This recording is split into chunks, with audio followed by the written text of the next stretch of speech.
pledge allegiance to the flag of the United States of America and to the republic for which it stands, one nation, under God, indivisible, with liberty and justice for all. Okay. Welcome to tonight's Board of Education meeting. Board meetings are generally held on the third Tuesday of the month. The Board of Education is a body of school district residents elected by the community and charged with conducting school-related business. The meetings are conducted under the open meeting law, but are not open forums for the community. With that being said, visitors to these meetings are to conduct themselves properly and with respect to any other individuals at the meeting. The Board of Education reserves the right to remove any individual from improper display of behavior or inappropriate language.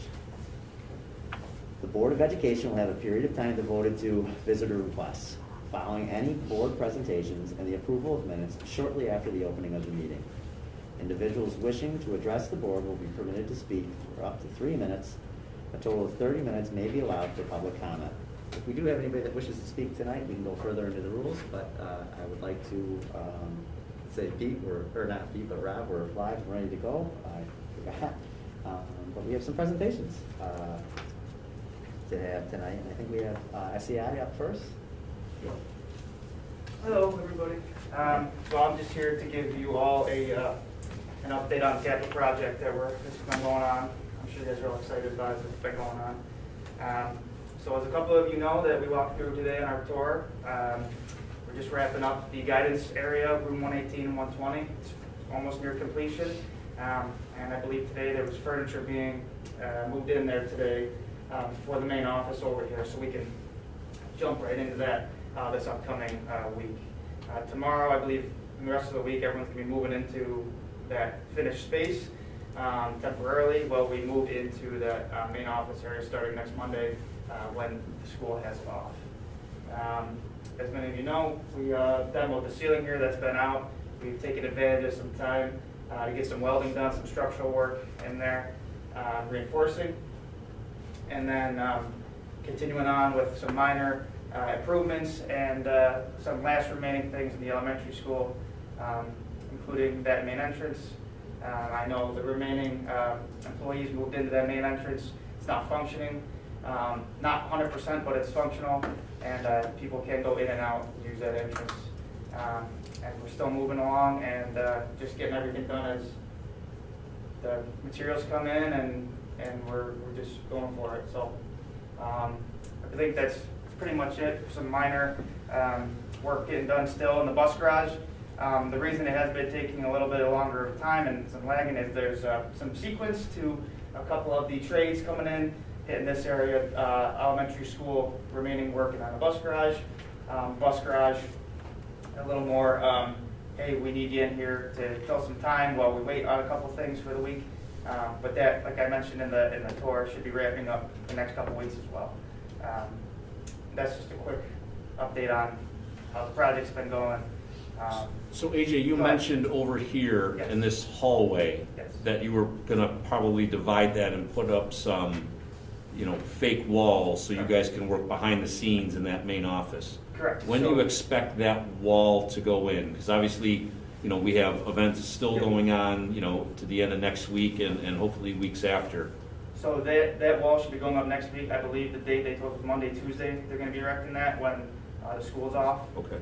And that will allow us, when we get into that main office area, to keep working in there throughout the day while keeping the space separate from all the students that are able to walk through the hall. If there's any other questions, I can hope to answer for anybody. I think, the tour went fast tonight, and I think that that's a good thing. I think that means that a lot of the jobs are being completed. I'm very happy with what I saw tonight, and I'm surprised that I'm saying that at this point, because there's been some moments where it's like, come on, what's going on? I understand the bus garage still has a little bit of work left to do, and I'd like to see that get done as quick as possible, especially with those bathrooms in there. But I think I'm most impressed with the counselor suite. I think that started in December, last week of December perhaps, somewhere around there, and it looks functional right now. And I think that's pretty efficient. I'm happy about the speed there. And it seems like this is ready to go, and I'm glad it's going to be a 4-day shot that you're going to get to kind of button stuff up so you can start to get in there. I think we've come a long way in the last couple of months. I don't know if you guys have anything else or questions at all about where we're at right now, but I see completion in some areas that I'm happy to see completion in. You know, the cafeteria's got a little bit of work to do, but can't do that right now. Right. So that's a little bit of time off.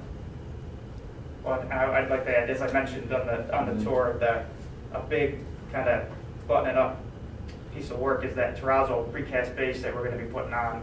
It'll just kind of tie in a lot of these spaces, make them look a lot better than they do as of now. The prep work for that's starting next couple weeks, and then when we get that, it'll go right on. So it'll just be another thing that kind of adds to the buildings around and makes everything look a little bit better than it does right now. But I think those are the finishings, right? Yes, Those, yep, those are the yep, finishings yep. and not the functions. And Yep, I think yep. we're in the functional phase right Absolutely, now, more yeah. or less. It's good. Light at the end of the tunnel, it's good. It was easy. AJ, Yeah, right? no, Yeah. it had to be. Everyone Thanks, loved it. AJ. Yeah. We'll see you tomorrow. Yeah, thank you, everybody. Thank you. Thank you. Have a good night. Take care. Thanks for your time. All right, guys, you're on.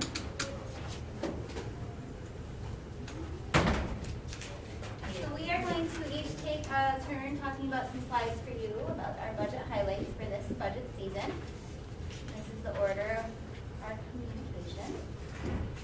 One of the biggest things you're going to hear us talk about, Michelle and I collaborated a lot on this early intervention for the elementary school students, specifically classified students that require a smaller setting, to really focus on those foundation skills. We tried to break down some data for you. If you look at this side here, from 2018 to 2020, the students A through C were in a co-teach classroom for kindergarten, for first grade, and for second grade. A co-teach classroom is going to have a gen ed teacher and a special ed teacher in the classroom together. Those students are working at grade level material for the majority of their programming, with some modifications as needed. What you notice here, we had students that were in emerging K, kindergarten, and not at first grade yet in those 3 grade bands. This data is one of the reasons that drove the development of our self-contained or special class for 3rd, 4th, and 5th grade students. This side of the chart is going to represent the same students once they went into that classroom for the 12-on-1 for 3rd, 4th, and 5th grade. And you can see when they got to this special class, their iReady data jumped up tremendously. And they are now working at the end of this school year, the 2021 school year, at 3rd grade. What that allowed us to do, those students weren't being forced into the classroom to maintain grade level curriculum as a 4th grader being exposed to all of the 4th grade curriculum. They were able to work in a special class with an aide and sometimes a TA and a literacy specialist pushing in, and really worked on those gaps. What skills were missing, what was lacking, what was that roadblock from that growth? And we were able to achieve growth. So what Lynn, Matt, and I did this year was we started to talk about students that are classified, what we're thinking for next year, just to get some idea of programming for the upcoming year and what the needs would be. So Lynn and I talked about the 12-on-1 that was in the 3rd, 4th, and 5th grade level and looked at the data to see that growth. Looking at that, as an educator, you see a student from kindergarten, 1st, and 2nd grade trying to keep up with that content and rigor as it's getting harder and more abstract as they're moving through each grade level, but staying at this ability to achieve. So they're working at a kindergarten level, trying to succeed at the 2nd grade level. So what we see now is students D, E, and F who are currently in 2nd grade, still at this level, who would be going into 3rd grade next year, that are showing the exact same trends to the other students. Looking at that, we talked about the 1st, 2nd, and 3rd grade level of a self-contained class being the special education teacher with up to 12 students in the class, working on those foundational skills, which would then eventually lower gaps would be closed sooner, work on foundational skills, and then long-term, moving up into middle and high school, less support's needed because we close that gap sooner and really we're able to target those foundational reading and math skills to translate into the higher grade bands. So projected for next year would be the 12-1-1 for grades 1 through 3. Expecting about 9 students that would be eligible for that type of programming. We would have about 3 first graders, 2 second graders, and 4 third graders. And then continuing with our grades 3 through 5, 12-1-1 self-contained, with the 1 fourth grader and 8 fifth graders.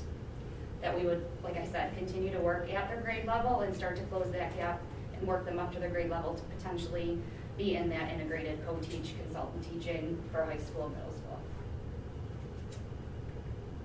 In the special education department, as I started at the end of October, some things that we've been working on that we are going to keep in place, but also some things that we have added and looking to implement in the upcoming school year. So we've outlined a referral process that's more clear for teachers to look at, so when they need to make a referral, what steps are going to be taken. We've updated our UPK screener to a different test. We were using the Dial 4 and now we've ordered the bands. And then we also updated our intelligence and achievement testing protocols that we're using when we're evaluating the students as well. We are adding, and actually teachers had training at the elementary level today. March 1st, middle and high school teachers will have training on a universal social emotional screener. So then what that will do is we will look at any trends within that data from the screener and look at how we can group students to start some after school groups and focusing on that executive functioning, organizational skills, leadership, self-regulation, things focusing on the social emotional learning, and then also using that summer enrichment time to work on those skills with those students.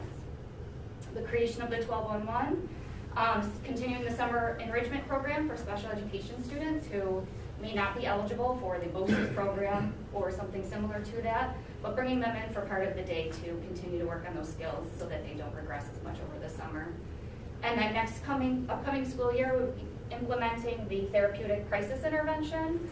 TCI, it will be training teachers on how to set up our environment proactively, how to positively respond to students when they are in crisis or having a difficult time self-regulating within the environment, but then also working with that student to talk through those situations and how to return to the classroom and be more aware of the triggers and how to respond more positively in those situations so the likelihood of any crisis decreases.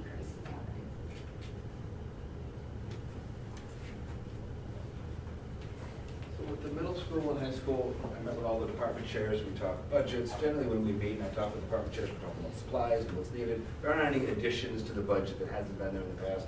It's a lot of the materials the teachers need to continue the programming that they've done. So that's kind of the theme here is more of the same. Again, no major additions. We think this is an important thing to continue our student support. The extended school day, having tutors on hand is important. We want to continue that into next year. The supervision and Saturday academic support. We've already presented a couple times where we showed some data that's remarkable gains in the reduction of failed courses. We're projecting that to continue. So that's a big part of what we want to do next year when we talk about budget and how to continue that. As far as some other things to highlight, other than more of the same, the PD is kind of virtually ground to a halt when COVID started. But we want to continue to encourage teachers to take advantage. Things are opening up. We want them to have that face-to-face training so that they can, have the best research-based practices at their disposal and continue to hone their craft. So we want to make sure we budget for PD. And the guidance secretary, I know that was brought up at the last meeting. I think this is integral to really making that office more efficient. We are asking our counselors to do more and more. The state is not asking, it's telling us that these SEL needs have to be met for our students. So we're talking about screeners and how we measure student data and who sifts through that. Ultimately, our counselors are going to play an important role on that. They could use some help with the clerical aspect of that day-to-day jobs, transcripts and whatnot, to make that office run more efficiently. I think there's an opportunity there to expand that role.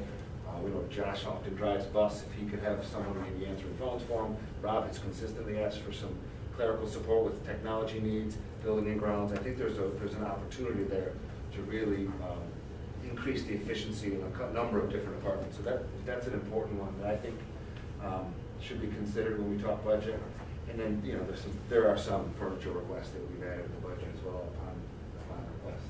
To add into Matt's guidance office shared secretary, the efficiency at which our remediation has been working in the 6th through 8 level, with students cycling in and out of RTI, has done wonders. You know, about every 6 weeks, kids are moving in and out.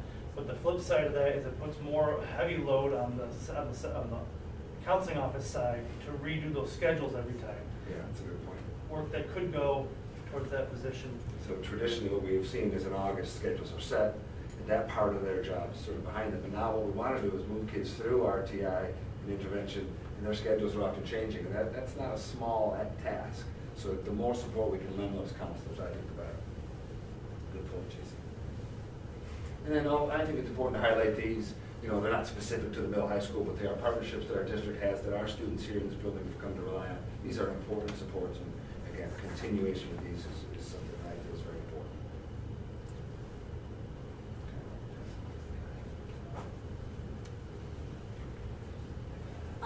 Curriculum instruction assessment. I'm kind of an add-on because I support middle high school, I support special ed, I support the elementary school.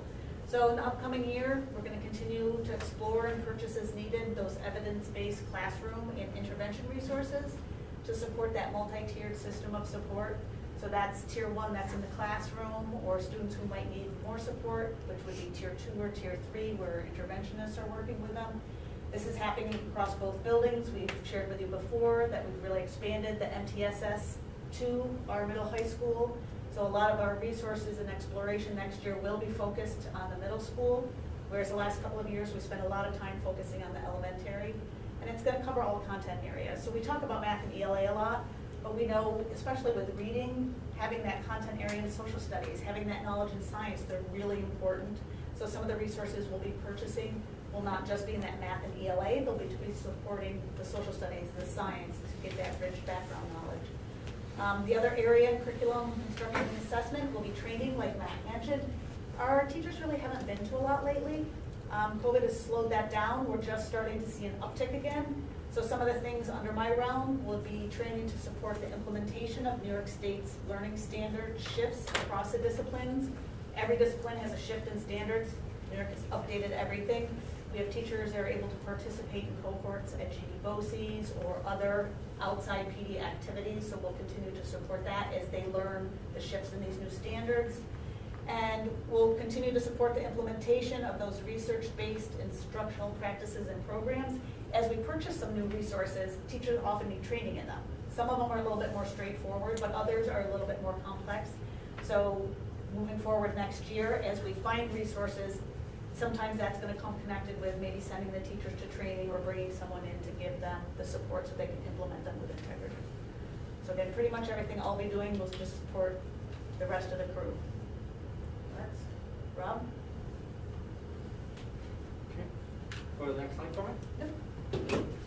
All right, so for technology, a couple of bullet points here for you. The first one we're talking about is the annual Chromebook refresh. Glad to say that because of the emergency connectivity funding, some E-rate funding, we were reimbursed this year to help us catch up for the 2 years that we did not do our annual Chromebook refresh. So we're getting back on track. In fact, I was just wrapping up the kindergarten class today. They're going to be getting the next batch of new Chromebooks in there. So we're back on track with that, and then the amount we have to order next year is a quarter of the amount that we had ordered this year to get us back into a regular cycle of about 3 grade levels per year on a 4 to 5 year rotating basis. Our IP speakers, as you can see up here on the wall, and our strobes and outdoor speakers are coming next. So we are towards the tail end of that project. The indoor IP speakers are mostly all set. There's a few hallways in the elementary still to be done. But the outdoor strobes, when there's an emergency event, will flash different colors, and outdoor speakers to carry the announcements to the outside will be brought into a project with next year. We're doing a 3-year MIPA with BOCES, so instead of hitting that cost all in 1 year, we're dividing it over 3 years. Because this is obviously hard with a less that's much more than 3 years. It's probably 10 to 20 years when you're talking PA speakers. So spreading that out over 3 years. The Cisco phone project is probably about 95% done. The heavy work of getting a phone in each instructional space and office is done. We had a few things where we discovered Cafeteria, elementary, when kids are in there and the phone's ringing, and it's kind of hard to hear a phone like that with that many kids in there. So an external ringer on the wall is now mounted that gives a really loud auditory sound and flash to let them know that the phone is ringing there. You can even set the ringtone. One of them is dogs barking, which I thought was interesting, but pretty neat little device. We also have one for the mechanics in the bus garage, because when he's working out in the garage area, he can't hear his phone ringing. So little devices like that we determined were a good fit and easy to add on because it's all network based. You just simply have to plug it into an Ethernet cable and then configure it centrally. And then lastly, continue to leverage Parent Square. We are now in year 2, which it feels like it's longer, but only year 2. Yeah. We are doing things such as alerting parents what bus their kid will ride. Parents can sign up for field trip forms and any kind of classroom forms so that they're paperless. Even signing up for sports. We modified the spring signups to be different than it was in the fall and the winter, so that data carried through based on requests from parents to leverage it in a different way. So Parent Square is really helping us to be paperless, be digital, give the right people the right access to the information. And as a parent, you don't feel like you gotta put that up on the fridge, because you can just go back in your feed and see what announcements came from the teacher, the principal, the district level, and so forth, and extracurriculars too. So that's my little recap of technology pieces, and the rest is pretty much the same year to year for us now. And next goes to, I think, to John. Does the board have any questions for the building principals, the departments? My last couple slides here are just going to give you a budget development update. Christine is absent tonight, so I'm going to fill you in, but do you have any questions on the instructional, academic, technology portion of the district? Sounds like I hear the 2 additional positions being mentioned in both of the presentations, one for the creation of the 1211 and then the other for the secretariat position there. Interesting data, how you presented that, the stagnancy, and then how it would change if they were, I don't know if I've seen data presented quite like that before. Currently, these students that, is it 1 through 3 that we're looking at for the, they're in the gen ed classroom with the in a co-taught classroom, correct? Yes. We actually met with one of the co-teach special ed teachers today. She was explaining to us how one of the programs that we use for her kiddos is a countdown. It's a much slower paced program than your foundations and any of the modules or any of those ELA standards. She's in 2nd grade and she's finally getting through that, but countdown is a kindergarten's development. So they just need so much more time. That current group I mentioned last month, they have like 100 minutes of resource room because we're trying to give them the time in their schedule to work at their own pace. A lot of it is their own pace. I don't know if you want to add in, but jump in. Yeah, I think it's just the services they're receiving right now are so extreme, and we're still seeing that plateau in progress, you know, while we're trying to still then give them, you know, the information of the 2nd grade content. So, you know, I think we're doing everything we can. We've exhausted all those resources at this age, you know, taking the next step back to that special class and really honing in and targeting on things, but then starting sooner, so by the time they are at 5th grade, they have learned how to compensate for any sort of deficits they may have or needs they may have within the classroom and advocate for themselves so that they can be more successful long term. That'd be the hope, right? That would be the hope, and not necessarily the reality necessarily. We do have a couple kids right now in that 3rd, 4th, 5th grade special class that they are starting to push into. We have one student that goes into ELA. It's a 40-minute block. They go for 20 minutes at the start of the year. They're building up the stamina, and we're kind of just seeing what skills can she do there. Or another little honey is working on some math and is really picking up on some units. So we are talking about, does this little guy need to go back into a 4th grade co-teach position? So we do have that flexibility and that really to support and drive what the student's need is at that time.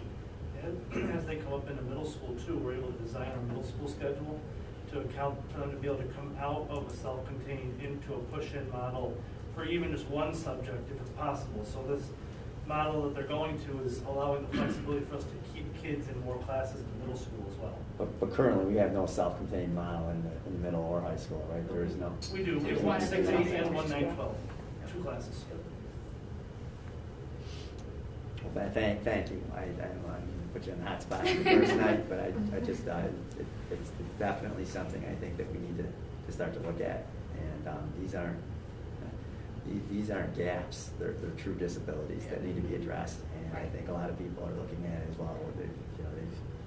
They've been out of school because of COVID, or whatever. There's gaps that are there. But these are true learning deficits that they have, and they have to be accommodated in a different way. The least restrictive environment is not working based on that data, and this is the best intervention I think that can happen, and it's the most direct.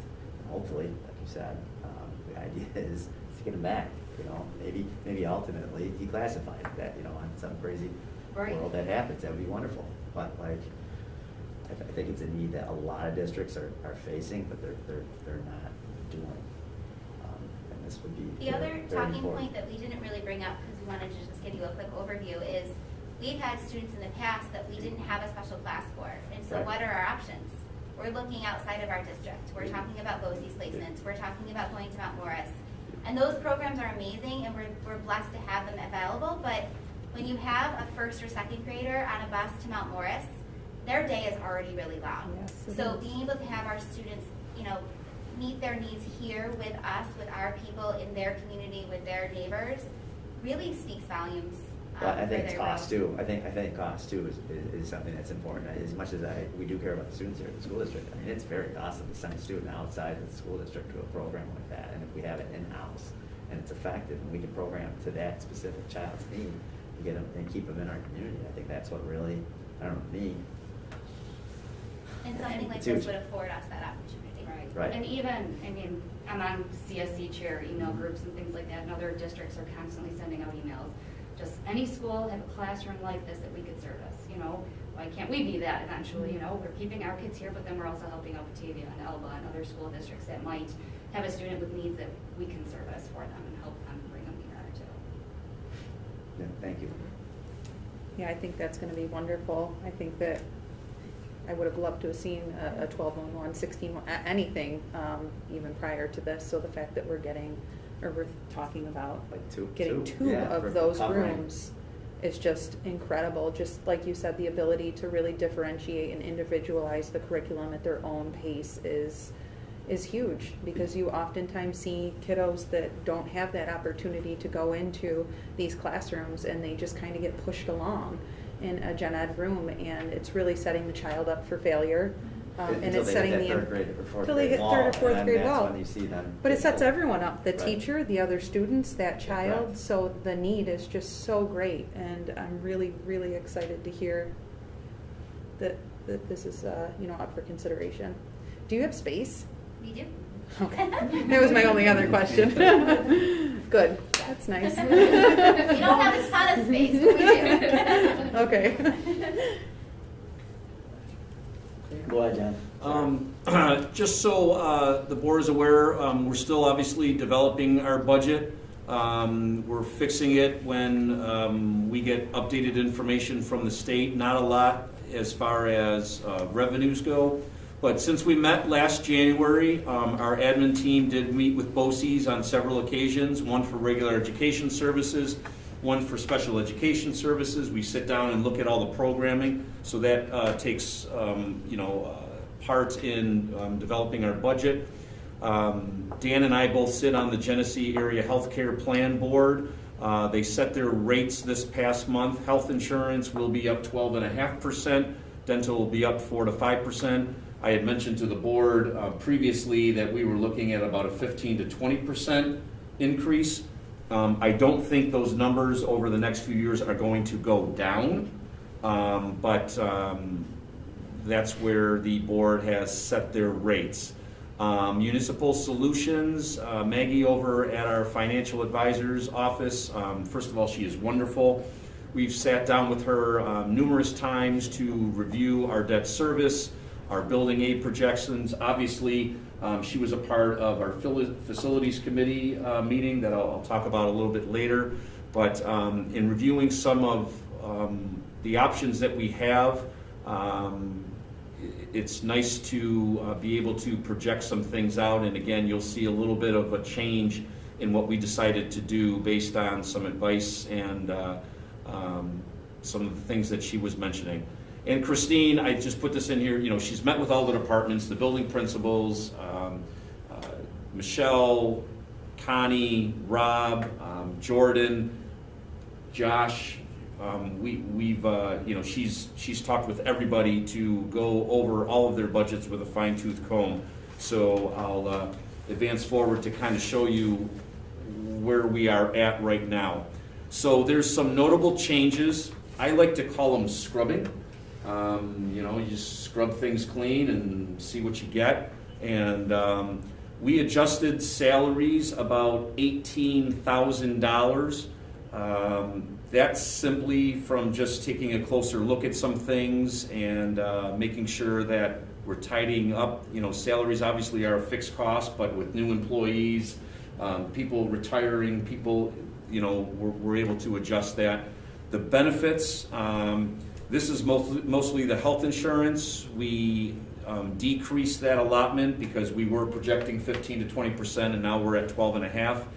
We did take out $25,000 in our debt service payments based on what Municipal Solutions said that we should do moving forward. We are anticipating additional BOCES placements. There are about 4 students, you know, we call them super seniors, not knowing what their intentions are for the fall. We certainly have to be careful in making sure that we account for that. We have some equipment and contractual movements. Contractual went down. We moved about $32,000 out of the contractual, put them into equipment. One of that is for the additional of a vent track, you know, sidewalk clear here. We're actually going to do that over 2 budgets where we can purchase the machine and then we can purchase the, you know, some of the equipment that goes along with it. What's happening with the new parking lot and obviously with the winter is we only have one of those machines that clears the sidewalks. That takes a while, and we only have one person to do that. So we're looking to purchase another machine to be able to do all the sidewalks. Obviously with the increased parking lots and all of that, we're finding out that, you know, you have a good snowfall at the wrong time, it's hard for one person to get everywhere. So again, it's not an additional expense. We just moved some of the expenses out of the contractual and moved it over to the equipment line. And then there's just some minor supplies that we were able to cut. So really, since last month, we have reduced our budget about $31,000 in reviewing all of these departments. So if you take a look, obviously our revenue has stayed the same. Our expenses have gone down. So I had mentioned to the board that back in January we were looking at about an $81,000 gap. Now we're looking at about a $50,000 gap. And again, as the weeks and the months continue to go on, hopefully we're able to obviously get that to 0. So again, our expense budget, the salaries obviously increased from last year. That's a fixed cost. The benefits are going to increase. Our debt service is going to increase. Our BOCES, the equipment line, contractual has a little bit of a decrease along with the supplies. So really from budget to budget, from a 21,356 to a 23,686, we're looking at almost an 11% increase budget to budget. We were at 11.06 in January, and again, that number is coming down as again, we scrub and fine tooth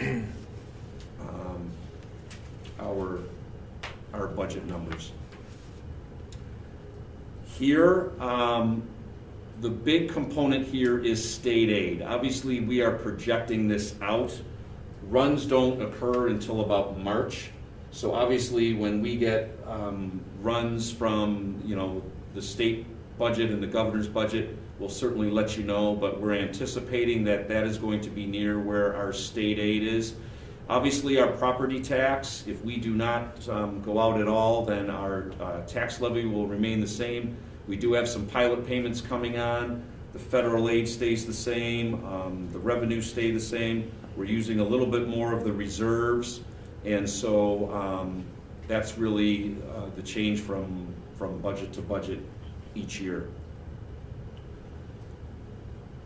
So there's a minor change to our tax base growth factor. I won't get into this crazy mathematical formula. She mentioned this to you last year or last month.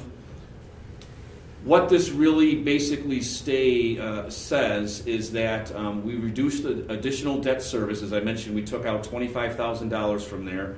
Our growth factor went from 1.0017 to 1.0028. So when you plug that in the second line up there, it has a ripple effect with the rest of the calculations here. So last month, we had mentioned to you that our allowable tax levy was at 1.88%. It is now at 1.97%. And really that just basically says that, to have a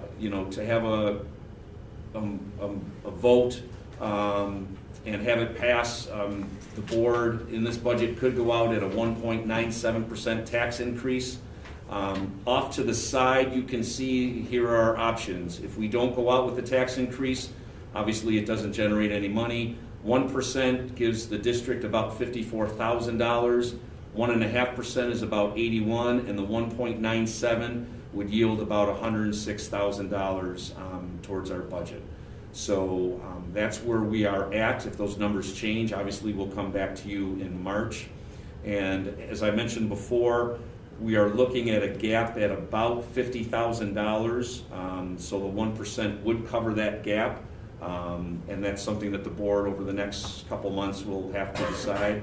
I will tell you that our administrative team, along with Christine, we are looking at this constantly. There's a lot of factors that still play in, so this is just really preliminary. These are the very first, early numbers in all of this. And again, when things change, we'll update that for you. So the next steps, we do need to submit our tax levy limit calculation to the state comptroller, but this is just submitting it, and it's just kind of what we are proposing. This is nothing official, nothing final. That doesn't actually get confirmed until July, so it's not like you have to set the tax levy limit. We just kind of need a ballpark figure.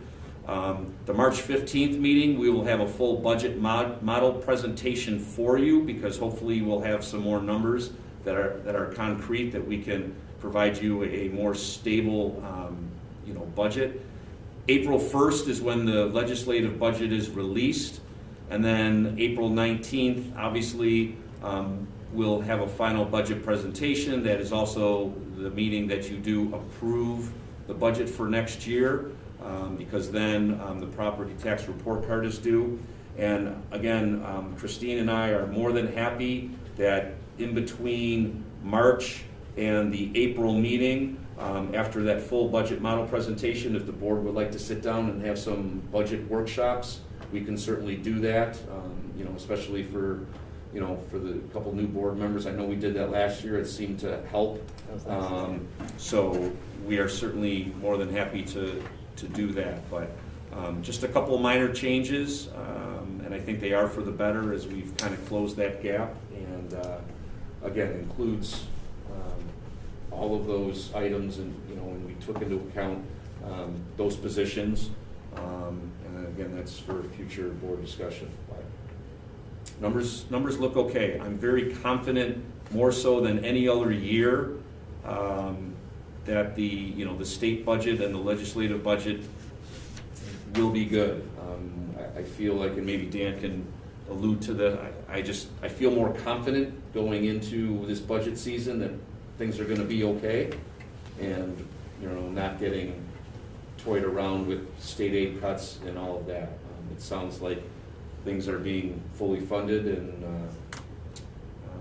there's lots of confidence for schools. So. Yeah, there hasn't been the typical banter between the governor and the legislator. There has been under the old regime. So with Governor Hochul, she wants to restore and has restored the aid to districts. So hopefully it stays in place, and the legislative, maybe they'll come out, typically they usually come out a little bit higher than the governor. So maybe that might be a better scenario in the end as well for all districts. So I think this is the budget year that stamp finally comes to fruition. It's been 15 years, right, of a lot of promises and putting together this plan. One failed rollout. Was it a solar or something like that before you were on board, John? So it's $300,000 that stamp is, through the pilot payments, is going to deposit into this budget. Correct.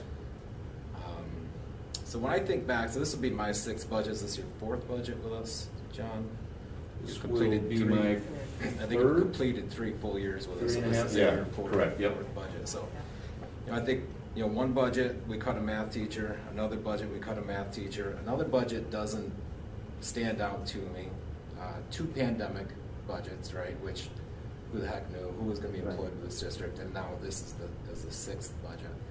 I think it's the most discretionary spending that I've seen with the 3 positions, the secretarial position. Are we still proposing the building and grounds position, John? That's correct. Is that included? At this time, yes. And then the student-facing position, which I think is probably the easiest sell of the 3. We've heard, and Matt alluded to the administrative need and the secretarial, and people have gotten to us, as board members. At times we've heard that maybe there were some hourly employees that were working off the clock in order to get all their work done. I think, John, you assured us that that isn't the case. So it's not surprising to hear that maybe there's a little bit of need there. On the building and grounds side, I think, so when you provided us with our update, John, prior to the last meeting, I don't think you had that included. I had to go back and reread that. It was just 2 positions. It was the secretary and it was the student facing the 1211. I wonder if that snowstorm, and you talked about sidewalk clean, I wonder if the snowstorm, a friend of mine said that this is a great parking lot design, but wait until the first snowflake falls and see what happens. And I think probably that Martin Luther King snowstorm, was that maybe a tipping point for us with our building ground crew that Well, makes it feel as though. since I've been here, I have always said that I thought that our buildings and grounds department was short-staffed. They did their jobs. The other thing too is it's very hard to find substitutes. So if one of our buildings and grounds guy calls off in the morning, we have nobody to fill that. And I had always just thought that based on our acreage, based on, the 4 ball diamonds we have out back, the amount of cutting they need to do in the springtime, and that doesn't even include just weed whacking and whatever. To have 2 full-time gentlemen doing that is very short. So we do have, and I'll provide it to the board next month, we do have surveys of other districts in the area of the amount of acreage, ball diamonds, square footage, things like that, and how many staff they have.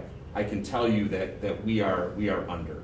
And so when we talk about having a maintenance guy on board, they can fulfill multiple roles. One of the things that I want to make sure happens is, those ball diamonds, the softball diamond, baseball diamonds, that's the big thing for springs, that they're ready to go. It does depend on the season that you have. You have a dry season, okay, maybe you're not cutting the grass twice a week, and so it's just, I've always thought, and have had that discussion with Jordan, that I just think he is short-staffed. We always seem to be right at the edge there of finishing up a ball diamond at 4 o'clock before the team gets on there, or we need. I don't want to say people here all the time, 24/7, but we need the additional help. This adds to it. I don't want to say that. Jordan had a plan for the parking lots. They've done a great job, but they are extended, and we're bringing in people for overtime. So some gentlemen work, they work 4 till 12, and then if we need to bring them back at 5 o'clock to clear the sidewalks for a basketball game, now we're paying overtime because they were here all morning. So it to me it makes sense looking at the data, and again I'll share that with the board next month, that I think the addition of another buildings and grounds person that we can utilize in a handful of ways is really going to help our campus, because it is a visual thing. The amount of work that's being done, I know that the board and I, we have very high standards, and if it rains on a Sunday, we want softball to be playing on a Monday. So get out there and get that done. And like I said, the acreage that we have here is a lot more than other school districts, and I just think with 2 full-time gentlemen trying to keep up with the grass cutting and everything else that goes along with it, they could use the help and support. I think maybe what I've come to be used to is this budgeting. It's not a whole lot of fun. It's a bit like trying to pull a rabbit out of the hat. As I said, we've had to cut employees in the past. This year, it's coming together easier. A, because of stamp money, and B, because of state aid money. So it's a bit more enjoyable. But I guess I would point out there's a much higher level of discretionary spending this year than I've seen in any of the previous years. And if that's the direction we want to go, that's fine. I guess I would challenge you on the tax levy. We finally got stamp. So the sale of stamp is jobs in your community and adding to your tax base. I would challenge you to see if you can make this budget come together with a 0% tax levy increase. The folks in Alabama, I don't know what's going on with their town budget. Obviously, it's going to impact, positively their town budget. But boy, I think that's what we all expected. And it was the promises that we got from GCEDC: is you're going to get great jobs, and you're going to get money, infused into your local taxing jurisdictions. It's one of the things that makes me excited, maybe, to be on the board. And for this district in the future, is money is going to flow into this district, whether we like it or not. The projects that are coming, you got to suspect that stamp is going to land either a big fish or more smaller fish, which is going to add to this pilot revenue that we see. And then also we talked about the solar projects, and you texted me the next day because the solar project that I asked you about was in the Batavia the next day that they had gotten to the next step. So there's the Alabama project that Christine alluded to, and then the project that is north of us here that I was talking about. There's going to be a lot of money flowing in this district. There certainly is a potential for a lot of money to be flowing in this district. So, as a board, strategic plan, right? So you can all shoot me when we're walking into here, right, to develop a strategic plan, because that doesn't sound like a whole lot of fun. But But it's maybe something that's to really start to consider, right? Maybe that's this year's board retreat, because, as I say, usually this budgeting is. So inflation, right? We're all talking about inflation these days, but inflation was occurring for the last 5 to 10 years, because we talk about the contract for teacher labor budgets, inflation, and we're going to see even higher levels of inflation now. So it's only going to get tougher. But if we have these new revenues coming in, it may make it a little more exciting with how we're going to use this money to further the education. So Just to clarify 2 points. So I just want to mention that you use the word cut math teachers or cut a position. We did, but we didn't. We didn't let that to me. Retiring teachers. Correct. So every year we always look at our staffing and are we able to get and like this year we're looking at our staffing and do we think that this stuff is needed for next year? Yes, we do anticipate one retiree and we're going to replace them. So I don't want to say that we cut personnel. We just didn't, backfill those positions just based on where we were at. Second of all, it is Christine and ours position that we would go out at a 0% tax increase. Can that happen? And I'm going to sit here on the record and say yes. The concern that the board needs to just think about is that is money that is left on the table, and year after year after year after year, so it's one of those things where there are districts that will go out 0, 0, 0. Now you get into a pinch and we're going out at 10, and that's never going to fly. So where we went out last year at 1.9, and maybe you go out at 1, and there's just, and again, that's a philosophical thing that the board needs to keep in mind. I think the money left on the table concept, I fully understand what you're saying. It's the unintended consequence of the tax cap levy limit, right? Where we need the supermajority to get over, maybe we face a year where it's 0.5% and we need 1.5. Not a crazy number, but we need a number that requires a supermajority. It's the horrible unintended consequence of that tax cap levy limit. And there may be times we feel like we just got to get the money. We got to put it into the coffers, because next year, who knows what that number is going to work out to be. We might not need it this year, but we might need it next year. It's just, And the concern with the pilot agreements, and sometimes we do those educational contribution agreements, the pilots do go on your tax rolls, but there's a point where that almost kind of has a negative effect where you can't, like you had said, all of a sudden, our tax levy's minus 2%. So if I said to the community, all right, we're going out at a 0%, I'm going to need a super majority for that because it's actually minus 2%. So those are the types of things you kind of want to stay out of. It's hard to do, but you're talking 5 or 10 years from now, and you got to say, well, do you remember the 2022, 2023 tax year when we went out to 0%? Now this pilot money is coming off the books. We didn't take that $50,000 for the last 10 years, $500,000, but now we need it because this pilot money is coming off the books. So I get, taxpayers aren't going to want to hear about 10 years ago. But again, it's unintended consequences of state legislation. It's a great point. I mean, when you say leave the money on the table, you're lowering your base that you can apply that percentage against, right?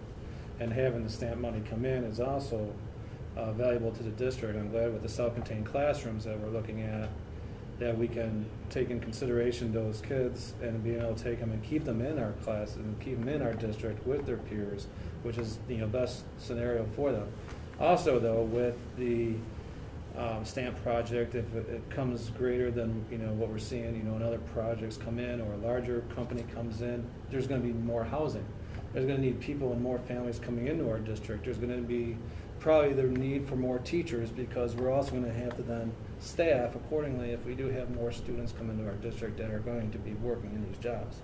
We would hope that they live in our communities and they come to our district. So there's always going to be an offsetting expense too to that revenue, as you look forward and plan for the future as far as classroom space, more teachers to offset that.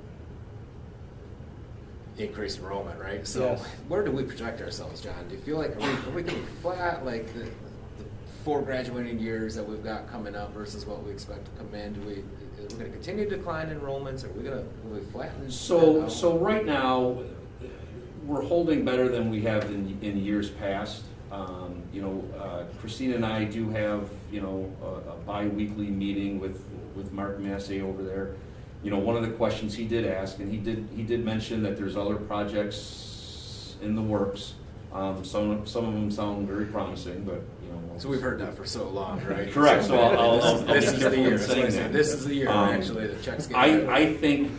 I think in the next couple of years, people are going to be looking to move into this area once STAMP gets up and running. Families, those people that are hired there are going to be looking to, settle in a neighboring school district. I want that to be Oakfield. I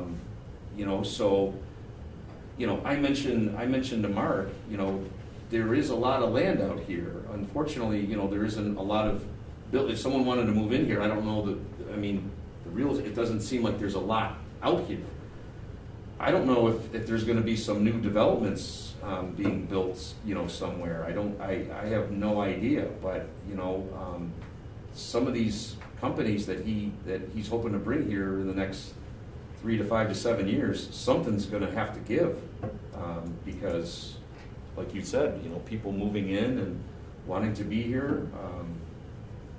That's a good thing, and I want people to say, where should we go, and have them say Oakfield, no question, absolutely, send your kids there.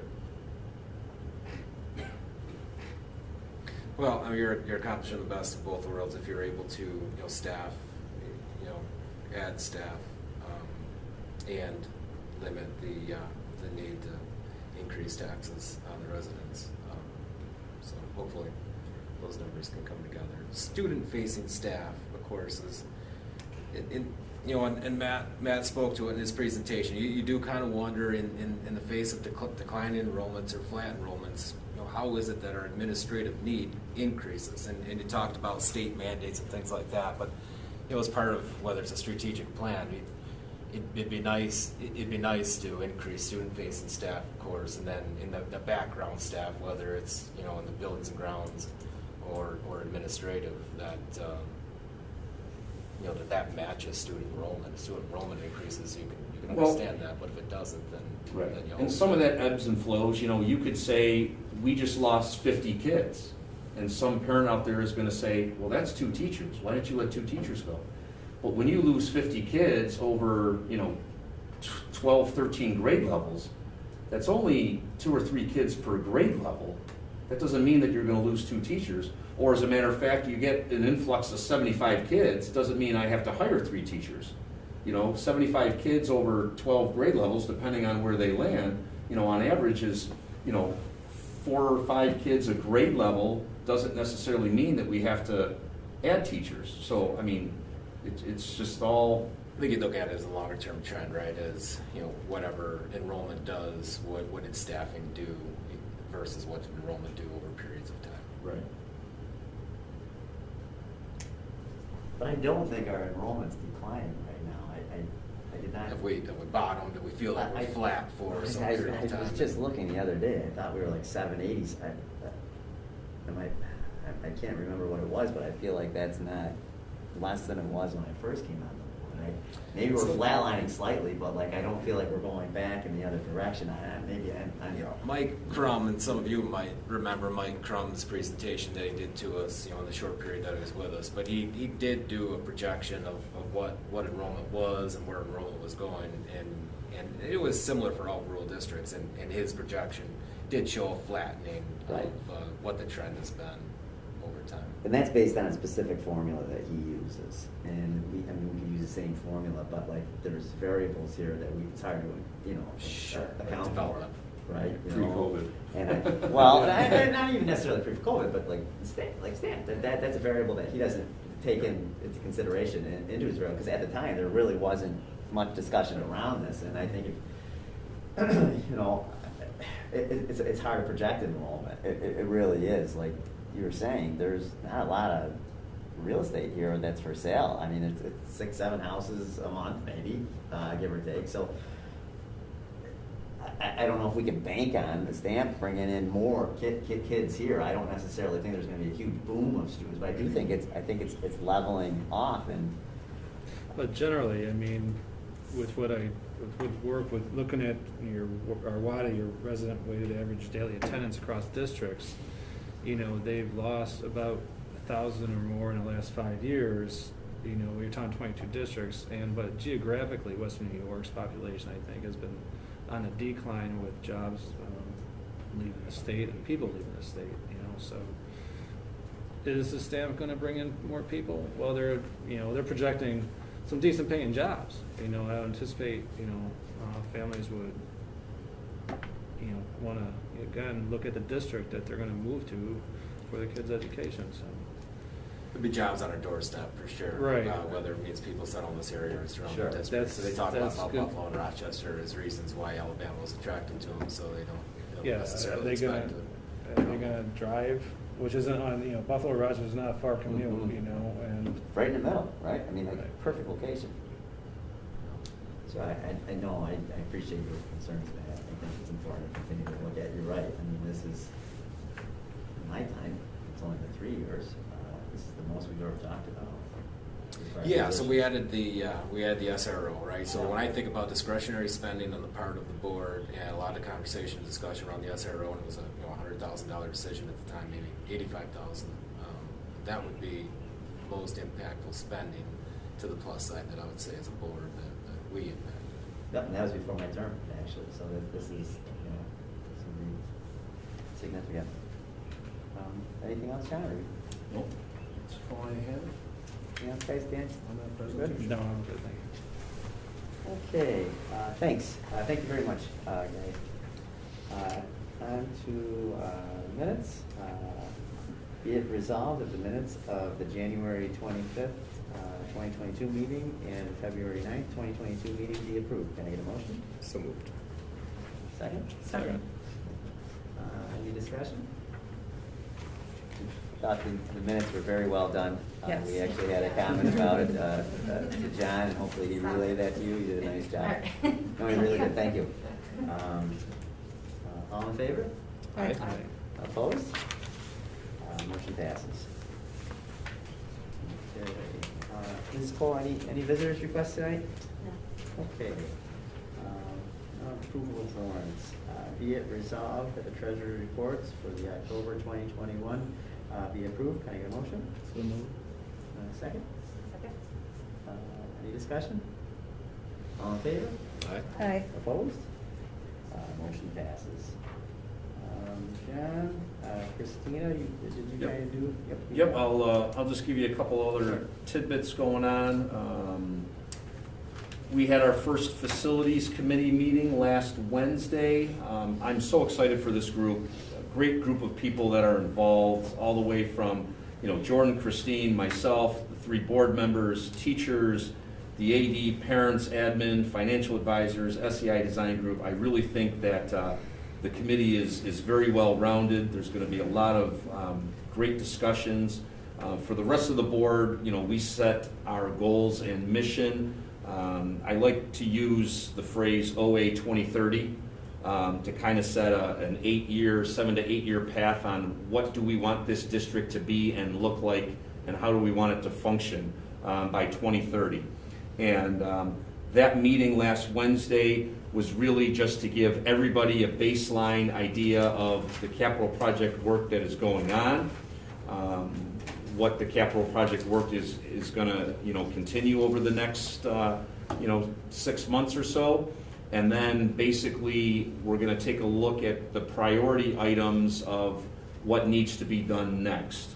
And then we also kind of dove into a lot of financial stuff, so people had some sort of background on maybe some of the roadblocks or some of the things that we can do.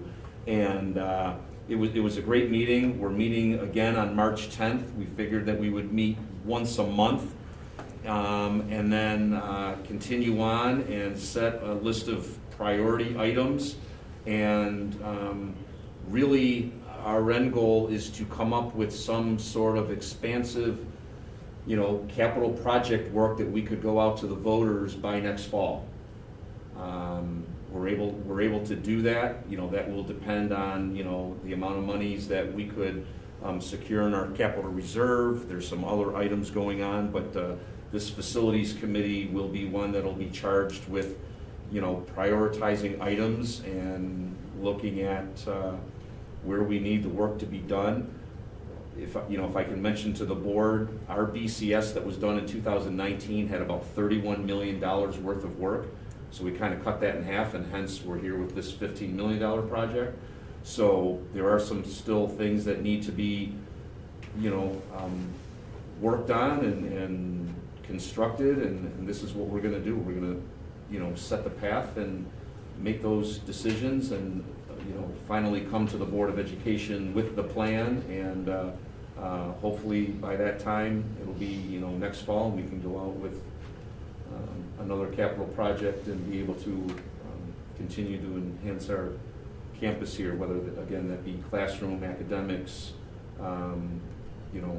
all of that stuff. I think it'll be great. Justin, I don't know if you wanted to add anything to that. Jack and I were both there. I thought it was really good to kind of see the financials behind it. We sat through a lot of capital projects meetings and how that kind of worked, but I don't think we've seen some of the other side of it. Maximum cost allowance I was not aware of.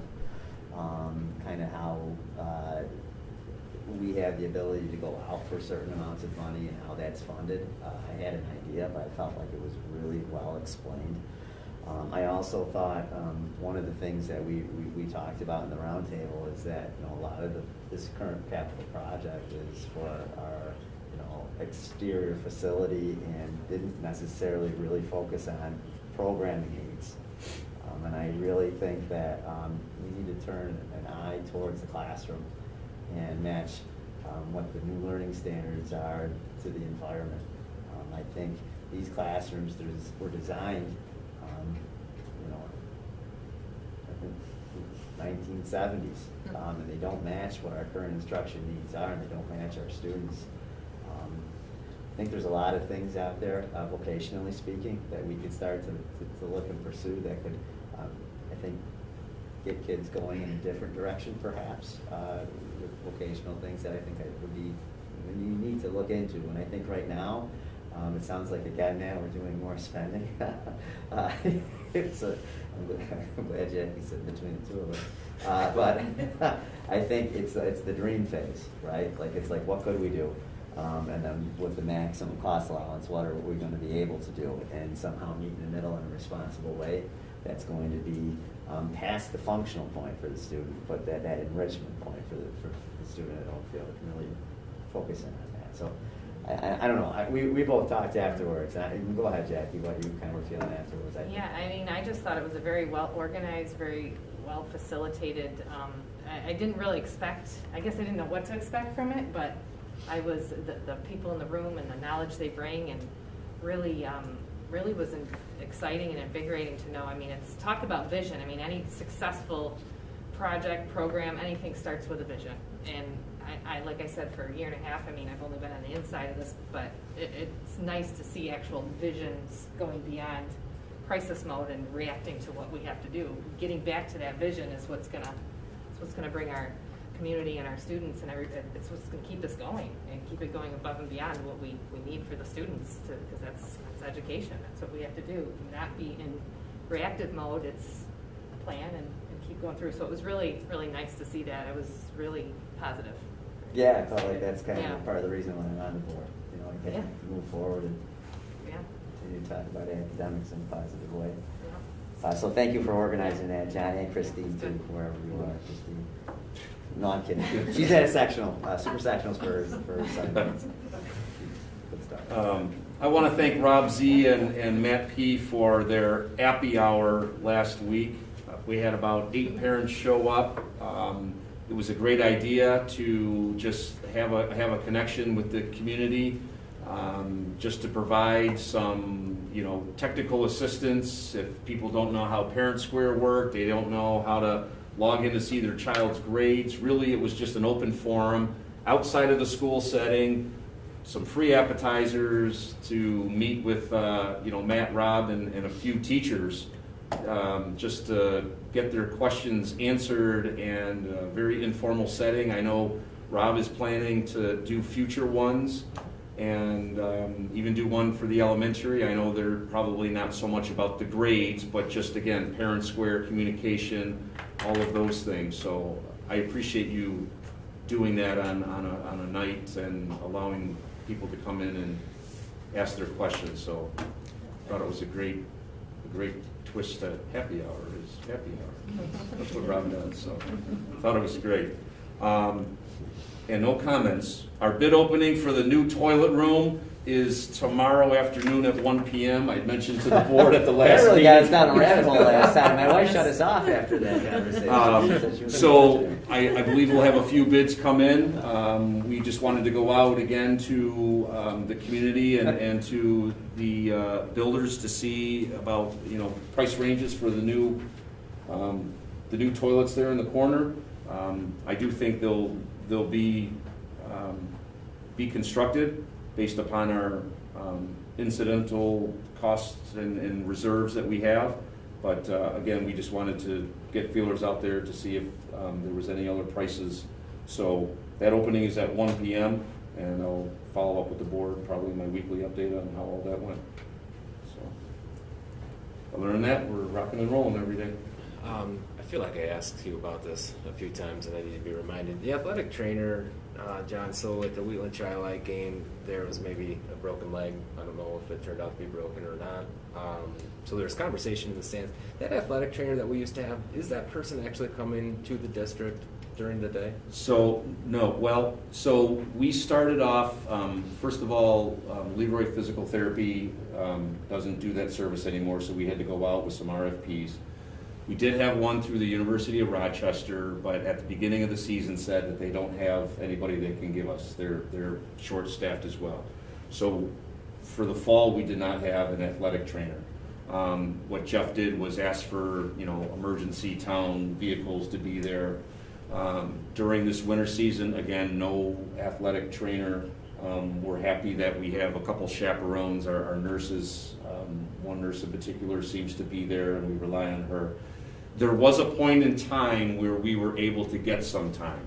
where they called and said, hey, yeah, we can provide you, and that has been a revolving door. So currently, right now, I've signed off on a handful of hours, but we do not have a consistent trainer here, nor do we have one, even for tomorrow night's basketball game. We just can't get anybody. Yeah, I think maybe just some confusion, some conjecture was that it was just the evening hours that was the issue, and that we were able to get it during the day, but we're not seeing anybody. We're not seeing anybody consistent here, no. They were trying, here for you're trying. They It's were just here not for a there. handful of weeks. When they reach out to Jeff and said, hey, we got somebody, we're okay, send them on over. But there's nobody consistent. Yeah, okay. Yep. Did you hear how that turned out? You probably didn't. No, It was I in didn't. The district, yeah. No. Okay. That's all I have, Jeff. Lynn did a great job, though. She ran out there on the court Former and helped the soccer boy. coach stays. Yeah. Yeah, no, I don't think it was necessarily broken. We were thinking more of a sprain. But again, Kathy and I felt that if the family wanted to take him to the emergency room, we were going to do our best to get him into that car. Yeah, it was something probably I took for granted that we always had it here. I was at nephew's basketball game at Geneseo, and an injury occurred, and it was a mother and it was the coach trying to coach at the same time as he was trying to doctor, this student that was hurt and not real far away from where play was occurring. So, And we really had Sonia for a very long, like Yeah. Mr. McGotti, like going back. yeah, and the one that we had before. I mean, Yeah, he is still here, but like he was in a different capacity. I should say. Okay, on to new business. Be it approved that the attached listing of CSE placements be approved. Can I get a motion? So moved. Second? Any discussion? All in favor? Aye. Opposed? Motion passes. Okay, on to 7.2, it's the acceptance of swim team donations. Be it resolved, the Board of Education accepts the following donations for the swim team.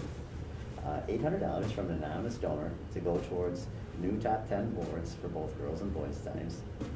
The second item is $1,100 from the parents of the varsity swim team to be used for team apparel, senior banners, and any other incidental costs of team of team activities. And the third item is $500 from an anonymous donor for 2 varsity swim team members to become lifeguard certified. Can I get a motion? So moved. Second? Second. Any discussion? Thank you for the Thank you. donations. Yeah. Thank you. For the donation. Yes, yeah, he's very generous. All in favor? Aye. Opposed?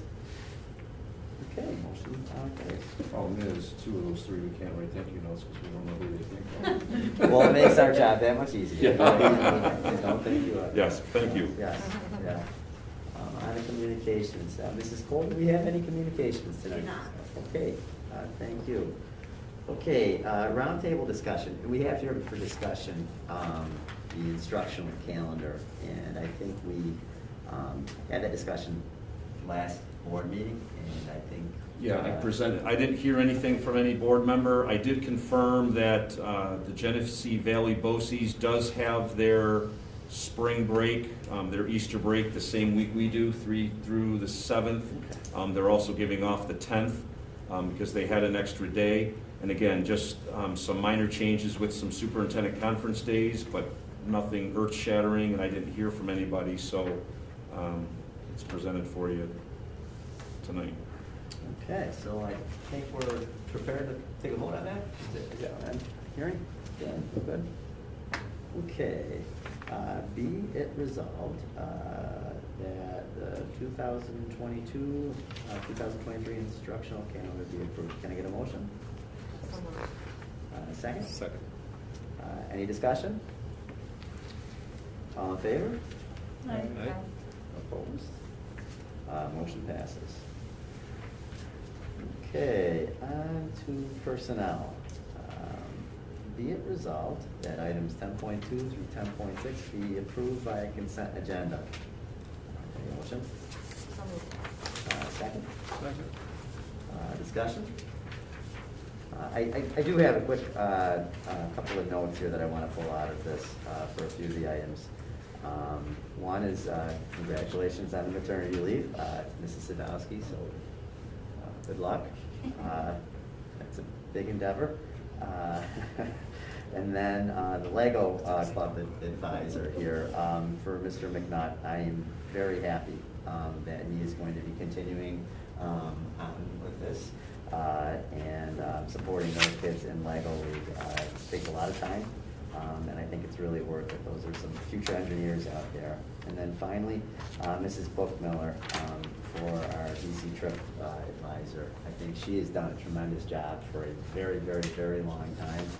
And I think this is well-deserved, this stipend here for her. So congratulations to all those people. Thank you for your continued effort to really connect and organize things for our students at Oakfield-Alabama.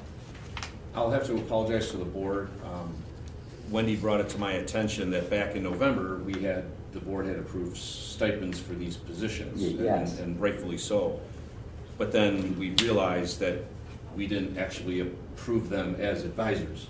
So thank you, Wendy, for bringing that to my attention. So that's Thank you, Bernie, for asking why she hasn't gotten paperwork. Thank you, Bernie. She wondered why she didn't get paperwork as being the advisor. So we went back to board, to board meeting and said, geez, we approved this stipend, but not the actual advisor. So they've been doing this all year and continue. No, we'll blame it on Maria.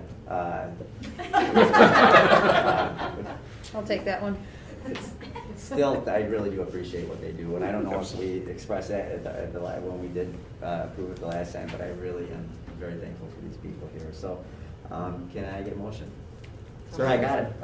All in favor? Aye. Opposed? Motion passes. I don't believe we're entering into executive session tonight. Time for closing remarks. Dan, all you, man. Actually, all set, and thank you. Maria?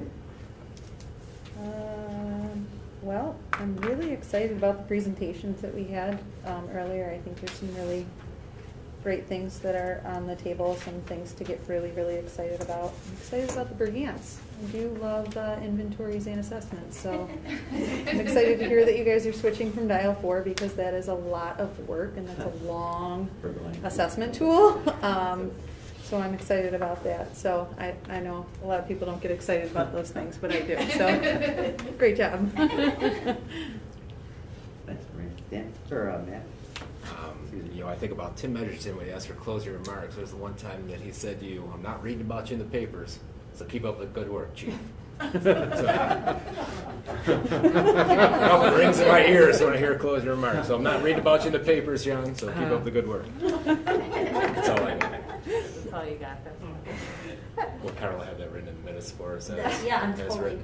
putting Thank that. you. See, that's what I'm talking about. Yeah, Robust. so I like it. I like these. Good deal, good deal.